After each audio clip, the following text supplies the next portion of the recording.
I think one of the most important things that we can do is educate ourselves, not only as white people like myself, but as part of a church like the Coptic Orthodox Church, how we can think about racism in American society as not only affecting Black folks, but also affecting our communities as well, right? So just because somebody within the Coptic community hasn't experienced personal racism, it doesn't mean that others have not, in the case of Romani, in the case of Adel Karas, and many others. And other Middle Eastern Christians in the United States have experienced discrimination. Welcome to Coffee with Bishop Suriel, a podcast for all things Coptic. This is a conversation about authentic Christian faith, Coptic history, patristic writings, the family, arts and music, religious education, youth matters, evangelism, and much more. Bishop Suriel likes his coffee like he likes his conversation, light, sweet, and scorching. We'll be joined by an array of guests who'll share their experiences, their backgrounds, and their insights to bring about an exciting discussion, and we hope you agree. Enjoy the podcast, and please welcome our host, Bishop Suriel. As we're joined by Dr. Candace Lukasik in an episode titled Copts and Race in America, here's His Grace and our special guest. Your Grace? Irini Pasi, peace be with you. Welcome back to a new episode, and today my guest is Dr. Candace Lukasik, and many of you will remember her from episode 13 when we discussed Coptic immigration in the USA and Canada. Well, today I want to have a conversation with Candace around Copts and race in America. Welcome back, Candace, to the podcast, and it is a delight to have you with us again, and I hope you have some coffee ready, because I think this is going to be a subject that is not often discussed and has some unfortunate and sad situations that have occurred that we all need to understand and analyze. Candace? Yes, thank you so much for having me, Sayedna. I am very excited to talk about this today, and you are correct that this is a topic that is not usually talked about in our communities. And I'm very interested to really take seriously the predicaments of Copts in America, in the United States, as very different from those living in Egypt. Yeah, thank you very much. And to start with, let me give you a little bit more background about Dr. Lukasik. Candace was born in 1989. She actually recently celebrated her birthday. And she was born in a predominantly Polish-American suburb of Buffalo, New York, to a Roman Catholic family, and attended Catholic school until 8th grade. Was confirmed in the Catholic Church and was an altar server until she was 15. Growing up, Candace was very interested in the mystical experience of rituals and the saints, and seriously contemplated becoming a nun when she was 12. She attended a public high school and drifted away from the church. Her faith was certainly weakened, especially after her parents' divorce. At 17, that was in 2007, Candace applied successfully for an Arabic language scholarship to study in Cairo for 6 weeks, and attended the Kalimat Center in Mohandesin, a suburb of Cairo, and stayed with the host family in Gisr Suez. She became quite close with the Coptic host family in the Masakin Sheraton area, not far from the airport, and attended her first Coptic liturgy with them. Although Candace could not understand what was being said, yet she finally reconnected with the spirituality she had held dear at 12 years old. When she came back to the U.S., she began attending St. Mary and St. Moses Coptic Orthodox Church in Buffalo, New York, while she started classes at Canisius College, a Jesuit institution. Each summer of college, as well as a year's study abroad at American University in Cairo, she returned to Egypt. Eventually, In 2012, Candace was baptized in Shubra, Egypt. Every year since 2007, she returned to Egypt each summer, learning more Arabic and more about the church, visiting monasteries and churches. Over time, Candace became more intellectually interested in Coptic history and present conditions in Egypt. So she decided to pursue an MA in the Middle Eastern, South Asian, and African Studies Department at Columbia University to explore these interests. In 2012, she spent 9 months in Cairo studying the emergence of Coptic political movements like the Maspero Youth Union, Shabab Maspero, after the 2011 Egyptian Revolution. From there, Candace decided to go even deeper in her studies and entered the PhD program in sociocultural anthropology at UC Berkeley under the advisement of Professors Saba Mahmoud and Charles Hirschkind, preeminent anthropologists of Egypt. Initially, she hoped to pursue a project on the relationship between the church and youth after the revolution, spending the summers of 2013 to 2015 mainly at the cathedral complex at the specialized courses offered by the youth bishopric under the guidance of Bishop Musa. Candace wanted to keep her professional work in Egypt separate from her spiritual life in the church in the U.S. However, due to shifting conditions in Egypt, she decided to pursue a transnational project, bringing together the questions she had asked in the Egyptian context with the different Coptic life worlds she was encountering in places like New York and New Jersey and in Northern California. Eventually, Candace's PhD research mainly focused on the convergences and divergences of transnational Coptic life between Egypt and the United States.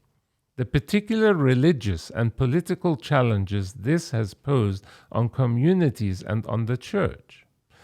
What she is mainly interested in thinking about is the effects of migration, American political interest, and racial religious difference between these two landscapes. This is quite the journey, actually, that you have been on thus far, Candace, and certainly sets the scene for our conversation today. And let us take a short break, and we'll be right back.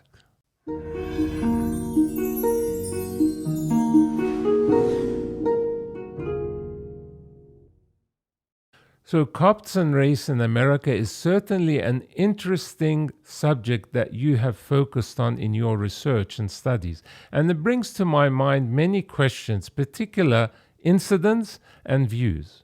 For example, after 9/11 on September 15, 2001, Adel Karas, a 48-year-old Coptic Christian and father of 3, was shot and killed at his convenience store in San Gabriel, California, most likely mistaken for a Muslim by his perpetrators.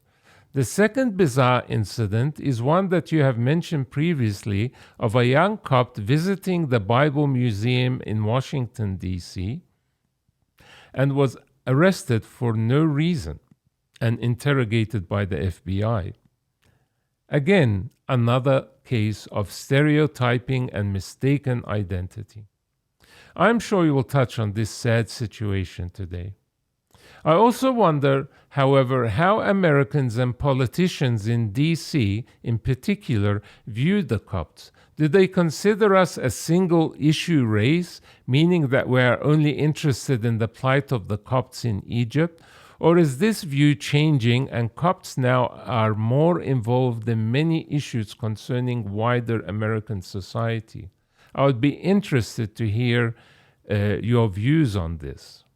One other interesting issue rotates around the identity of American Copts, particularly those of the second and third generations. For example, we have the classical case of Rami Malek, who won the Best Actor Academy Award last year, Malik is the son of Coptic immigrants to the US, yet seems to have lost his identity, or at least feels ambiguous about it. He grew up in LA and notes, quote, "We grew up surrounded by a Latin community, a Filipino community, African Americans, everything, Asians," end of quote. He no longer defines himself as following Coptic faith, and yet Copts were very quick to claim him as their own. Yet, as you mentioned in your article on public orthodoxy, quote, "Despite excitement from members of the Arab American community in the United States, Egyptians and others throughout the Middle East, many Coptic Christians, particularly in the United States, took issue with labeling Rami Arab or Arab American," end of quote. So how do you think about this issue? I know it's a lot to take in, but in a moment we'd love to hear some of your responses. How do young American Copts today view themselves and their identity? Where does faith fit in when they think of their identity when they are living in a world with so many different cultures and beliefs, as is the case of Rami Malek, for example? So let us take a short break and begin tackling some of these thorny matters.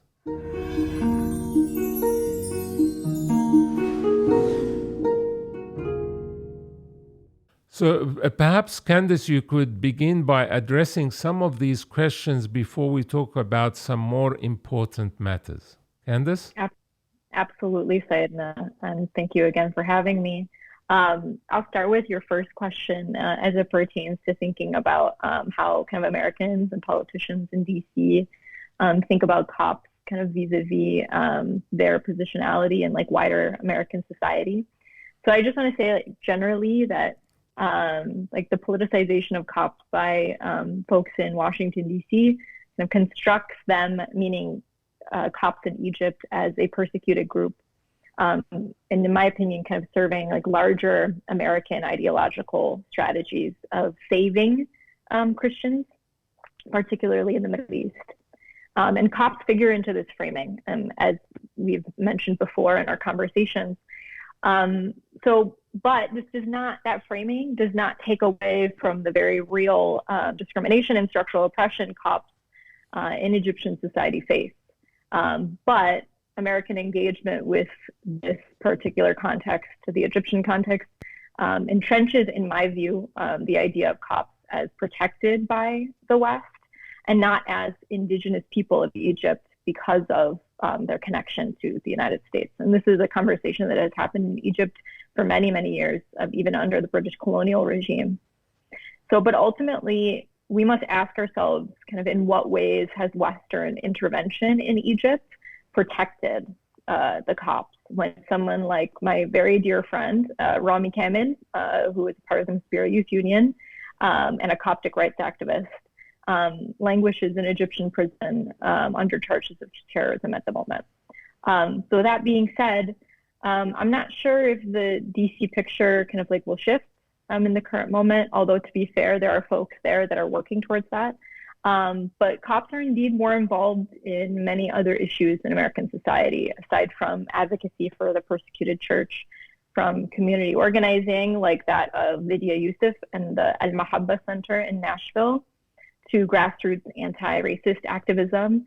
For example, like the Coptic Canadian History Project's call for solidarity after the murder of George Floyd earlier this year, or the Oriental Orthodox Solidarity Project, which was started by Coptic women earlier this year after the murder of George Floyd, as well as NGOs, like Coptic Orphans, those involved in the law.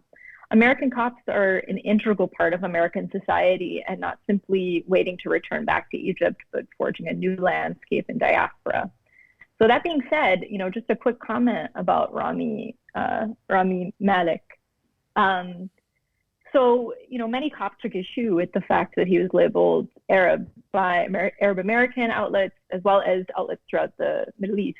And this was because obviously the identity of Arab homogenizes the multiplicity of identities from the region, from the Middle East, and kind of erases the particularity and the struggles in the historical context of Coptic life.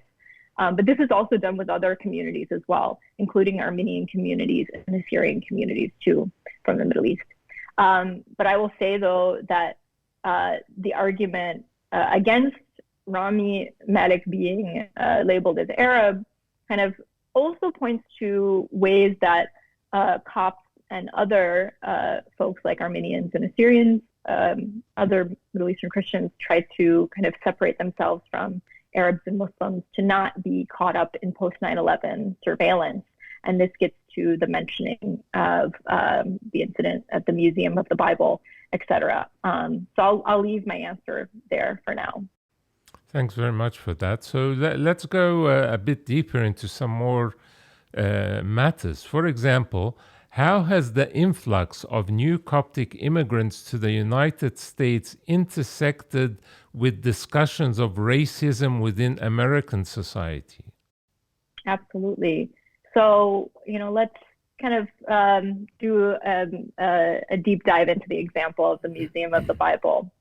So for those of our viewers that have not heard of this, in early 2019, a man by the name of Romani went to the Museum of the Bible in Washington, D.C. The Museum of the Bible is funded by an evangelical Christian family.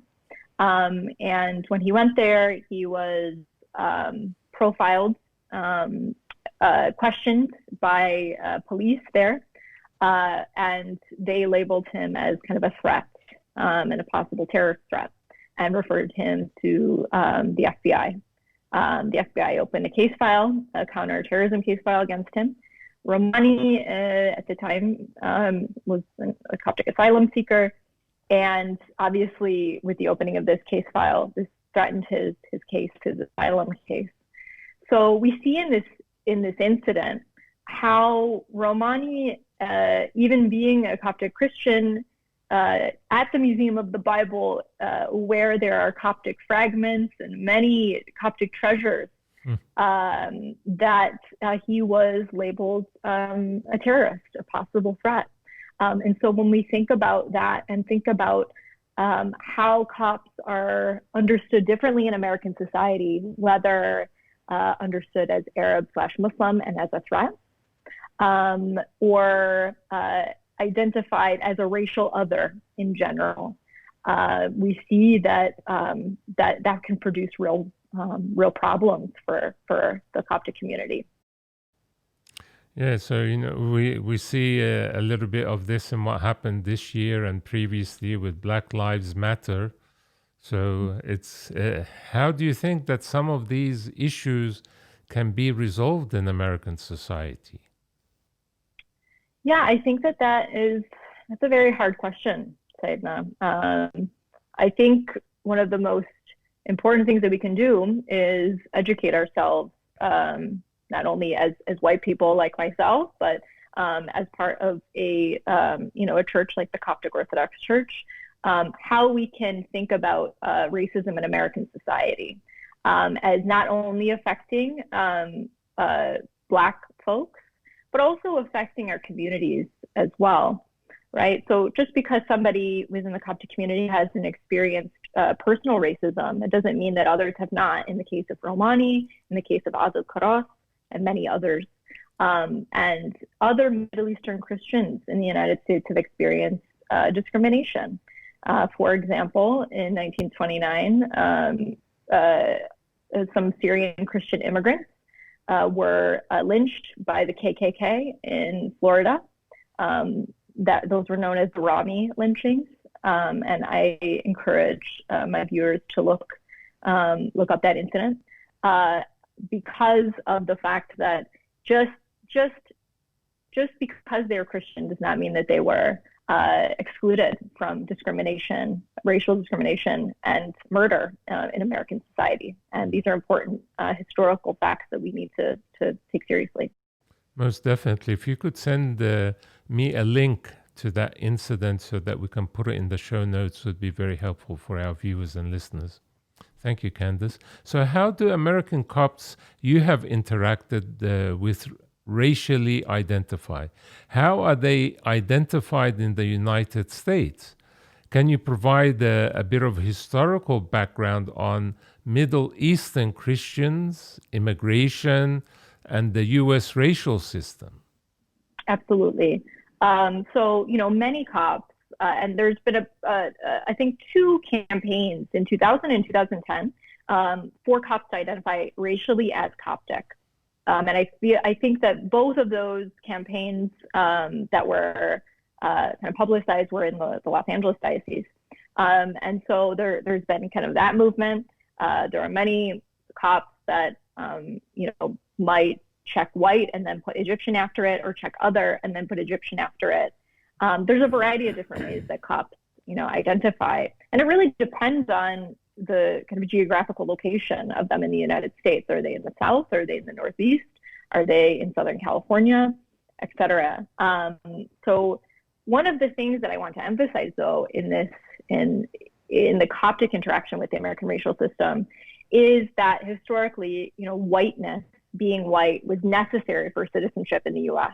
And that was a means to exclude freed slaves from citizenship. So, and from kind of representation. And so a couple of Supreme Court cases try to kind of outline this for Middle Eastern Christian populations. So, for example, in Dow versus the United States in 1915, Syrians were identified as white. And subsequently in 1925, in the United States versus Cartosian, anthropologist Franz Boas testified that Armenians, in that case, like the defendant, were white because of their European origin, quote unquote. And this particular connection of Christianity to whiteness also lent itself in 1943 when Arab Muslims were understood to be white because of their connections to their Christian brothers and sisters in the Middle East. And so kind of whiteness is also connected to religious identity. So when we think about the kind of classification of Copts racially in the United States, we also have to take into account their religious identity as well. That's very, very interesting. So moving on from that, Copts have been the interest of American religious groups, politicians, and Washington, D.C. policy analysts. How has this interest intersected with everyday Coptic interactions within American society? So how do people recognize a Copt? Yeah, that's a great question. And I think that, as kind of indicated before, how is a Copt easily recognizable without, even them saying, okay, well, I'm a Christian from Egypt. But even before that, how they are racially interpolated, how they are understood, really depends on the particular community that they live in, the folks that they interact with, right? So, for example, obviously in places like Nashville, Tennessee, where there are many working class Copts who work alongside African American folks and Latinx folks, et cetera, they might be understood to be parallel to these particular communities. And so I think it really, depends on the communities that Copts find themselves in. I would say that the particular narrative in DC of the Copts is kind of a homogenous group, whether it be in Egypt or in the United States or between those two sites, doesn't lend itself to really the diversity of the Coptic experience, both in terms of class and its intersections with race in the United States. And especially Copts from the kind of upper classes, more professional classes, in the pressures to assimilate into whiteness, to change their names, to change the way they dress, to change how they speak about their faith even. These are all important factors. I mean, even myself, yes, we as a traditional church and the way that we are vested as Orthodox is still a bit weird and strange for Americans to see. I mentioned on my Facebook page last year when I was going to Starbucks and was stopped by a couple of young people, and they were thinking that I'm dressed in one of the characters of a popular game that young people play here in the U.S. and around the world. So it's all very interesting how we will be able to deal with all of these situations. But I actually stopped and had a good chat with them and explained who I was, where I'm from, what my role is in the church, and so on. Can you? If I could interject, say, no, one of, you bring up a great point. Yeah, so that was an interaction of conversation. But a lot of the time, if we're talking about clerical vestments in the U.S. and how Coptic clergy are perceived within American society, especially with the black galabeya, there is, a way that they are not really read to be Christian in many ways. So, particularly after 9/11, and I'm sure any clergy watching this from New York, New Jersey, or to LA know very well that they had to make maybe some adjustments to the way that they dressed, what kind of cross they wore, maybe not wearing the amma or the priestly head garb, and so these are also elements to how the American racial landscape has made us change, like our church community change. It's true. Even with many of the priests wearing a very clear cross, around their necks. But many times the cross is not even recognized that this person must be Christian. So it's a very diverse culture from many, many different nations, the big melting pot, as they call it. So it is very difficult. Can you speak about new ways Copts are forming relationships with different communities in the United States? For example, other Oriental Orthodox churches, other working class communities, things like that. Yeah, absolutely. So I'll start actually with the Oriental Orthodox churches. So what is really great about the context that we come together in as these different churches is that this is really one of the first times in our history where we're able to physically be in communion with one another and in conversation with one another.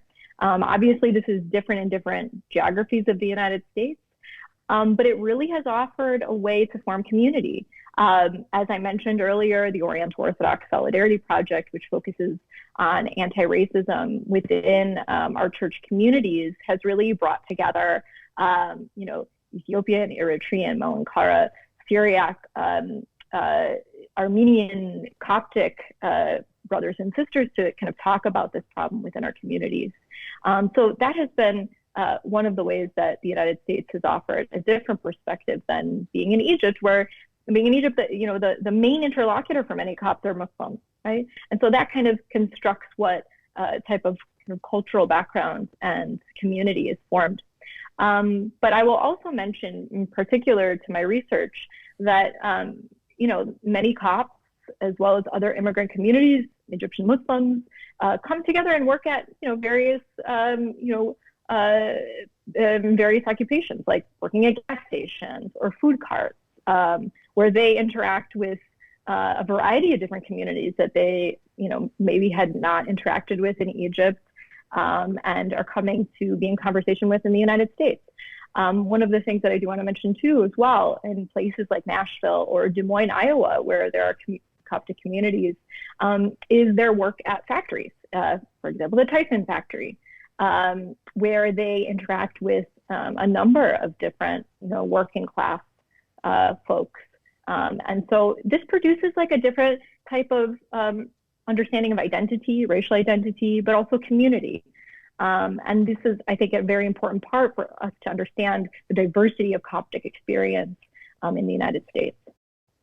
I think that's very important. And I think for the church in general here in America, that they are now interacting more with the wider American society. So, for example, in the ecumenical realm.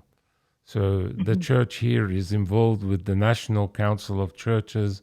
When I was a general bishop in New York, we had many important meetings on a national level with a variety of Christian denominations. Here now, for example, His Eminence Metropolitan Serapion is establishing a new department called Church and Society, and how our voice as a church can impact some of the general discussions and debates that are taking place in the wider American community with different faiths, even with the Muslim community, with the Sikhs, with the Hindus, on many, many different levels. And so this will be very exciting if this department gets off the ground, and I think a lot of important interactions can take place there. Absolutely. So thank you for answering all of these questions, Candace. It's been fascinating. But we also have a question from one of our viewers, and that is Thomas Simsarian Dolan. Is he Armenian? Yes. Okay, but I was put off by the last name Dolan because that does not sound Armenian.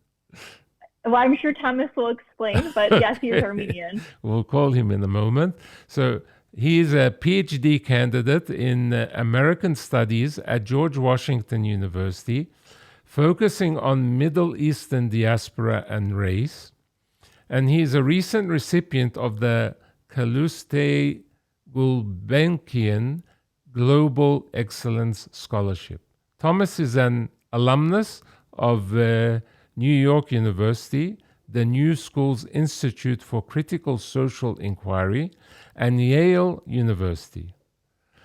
Thomas has also served as a visiting researcher at Doha Institute for Graduate Studies and has published in the academic journal Mashriq and Mahjar, Huffington Post, Muftah, Arab America, Howl Round, among others. So we're going to call Thomas, and we will be right back. Hello, Thomas. Can you hear me? I can, yes. Can you hear me? Wonderful. Welcome to the podcast, and it's a pleasure to have you with us today. And I know you have an important question for Candace, so please go ahead. Likewise. Thank you so much for having me. You're welcome. So I'm reminded as you were talking of the Armenian experience in the U.S. as well as kind of the Armenian experience across the world, in that, many scholars, myself included, now talk about Armenian diasporas in the plural as opposed to there being a singular one. And I bring that up because it means that Armenian communities that converge in the United States are bringing with them kind of very, very different understandings of race, and particularly their place within societies, from national minorities in the former Soviet context, minorities or, kind of imbricated within the sectarian fabric of the Middle East, Turcos or Turks in Latin America, and then initially Oriental and then white in the United States context. So for Candace, I'm wondering, how does religious difference in Egypt relate to the experience of racial difference in the United States? And why does it matter, for understandings of Copt political orientation here? Candace? Thank you so much, Thomas. Yeah, thank you so much, Thomas. It's really a joy to be in conversation with you. And likewise. And especially because, the Armenian experience in the United States, and particularly, interactions between Copts and Armenians of late in thinking about theological education has been very important for my thinking as well. And so just to answer your question, some of the ways Copts relate to Muslims in the U.S., I will say in particular, is not only a product of American society or, let's say kind of anti-Muslim racism here, but there are particular legacies of trauma from discrimination and oppression in Egyptian society that travel to the U.S. That impacts upon the ways Copts here experience like their relations with other Muslims in different communities.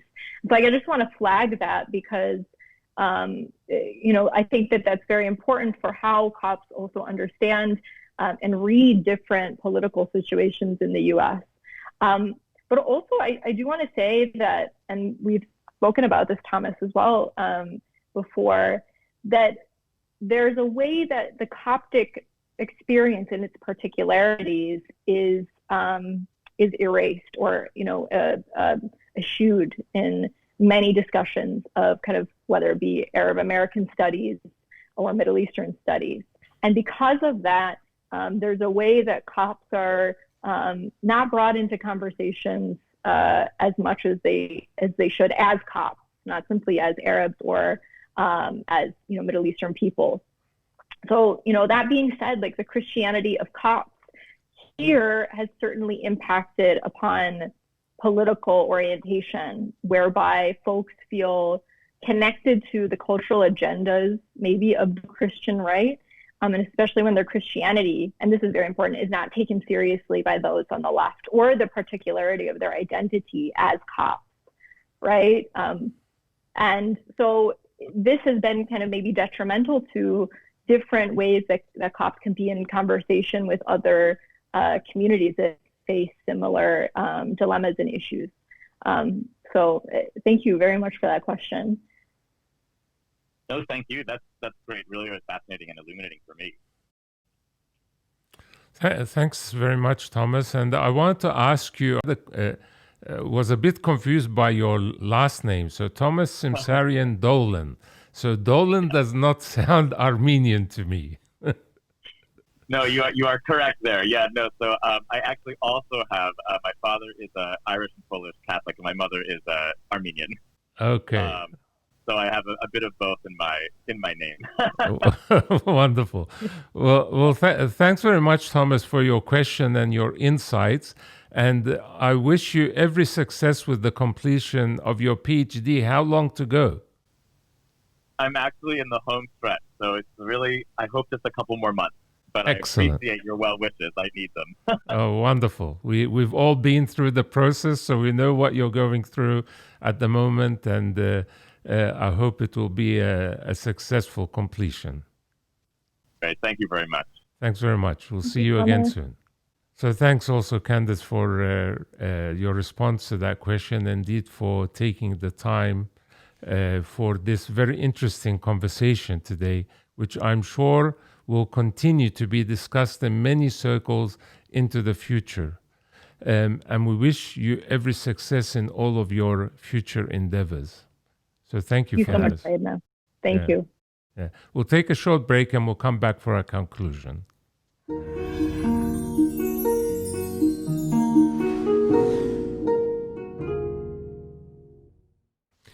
So as you could see today, that there are many factors involved when discussing Copts and race in America, and how we navigate carefully how Copts view themselves in this land, as well as how the U.S. views us. How do we as Copts become fully involved in all aspects of American life? How do Copts effectively engage in the wider American community and not live isolated as we look forward to the next 50 years? These and many more questions need to be developed further, and perhaps you would like to consider these during the upcoming week. And let us pray this week that we may not stereotype people and profile people also, and deal with all people with love, with kindness, and equally.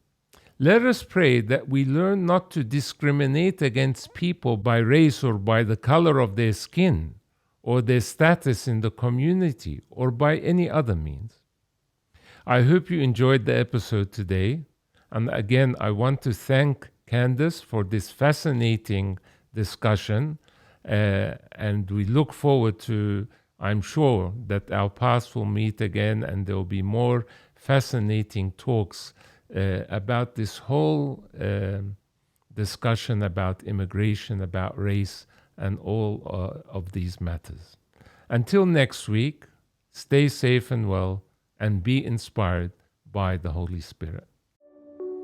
Be sure to tune in next week when His Grace will be discussing volatility, uncertainty, complexity, and ambiguity in our world today. This episode will be titled Dealing with Stress in a VUCA World. Don't miss out on learning more about this stimulating conversation over a cup of coffee. To join the conversation, you can visit our website, coffeewithbishopsuriel.org. And don't forget, after you listen, you could really help out by rating the show. Thank you for listening to Coffee with Bishop Suriel, a podcast for all things Coptic. To join the conversation, please visit our website, coffeewithbishopsuriel.org. And always remember, the best way to start any morning is with God and a cup of coffee.